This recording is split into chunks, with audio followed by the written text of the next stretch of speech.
Todos veem o que você parece ser, mas poucos sabem o que você realmente é. Há 3 espécies de cérebros. Uns entendem por si próprios, os outros discernem o que os primeiros entendem, e os terceiros não entendem nem por si próprios nem pelos outros. Os primeiros são excelentíssimos, os segundos excelentes, e os terceiros totalmente inúteis.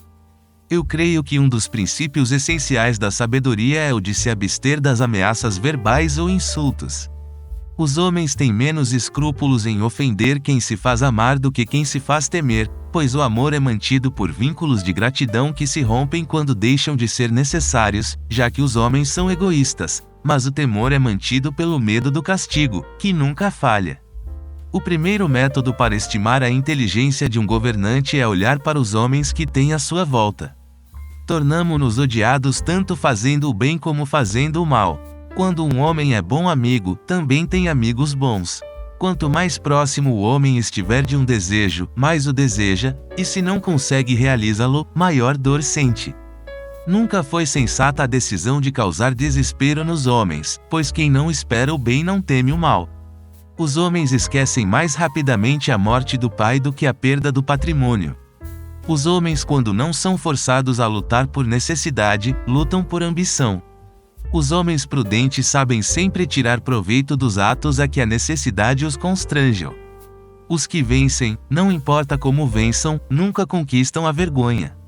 As injúrias devem ser feitas todas de uma só vez, a fim de que, saboreando-as menos, ofendam menos, e os benefícios devem ser feitos pouco a pouco, a fim de que sejam mais bem saboreados. Uma mudança deixa sempre patamares para uma nova mudança. Para bem conhecer o caráter do povo, é preciso ser príncipe, e para bem conhecer o do príncipe, é preciso pertencer ao povo. Mas a ambição do homem é tão grande que, para satisfazer uma vontade presente, não pensa no mal que daí a algum tempo pode resultar dela. São tão simples os homens e obedecem tanto às necessidades presentes, que quem engana encontrará sempre alguém que se deixa enganar. Os homens devem ser adulados ou destruídos, pois podem vingar-se das ofensas leves, não das graves, de modo que a ofensa que se faz ao homem deve ser de tal ordem que não se tema a vingança. Dizem a verdade aqueles que afirmam que as más companhias conduzem os homens à forca. O fim justifica os meios. Nunca se deve deixar que aconteça uma desordem para evitar uma guerra, pois ela é inevitável, mas, sendo protelada, resulta em tua desvantagem. O desejo de conquistar é realmente muito natural e comum, e, sempre que os homens conseguem satisfazê-lo, são louvados, nunca censurados, mas quando não conseguem e querem satisfazê-lo de qualquer modo, é que estão em erro, e são merecedores de censura. Todos os profetas armados venceram, e os desarmados foram destruídos. Toda a ação é designada em termos do fim que procura atingir.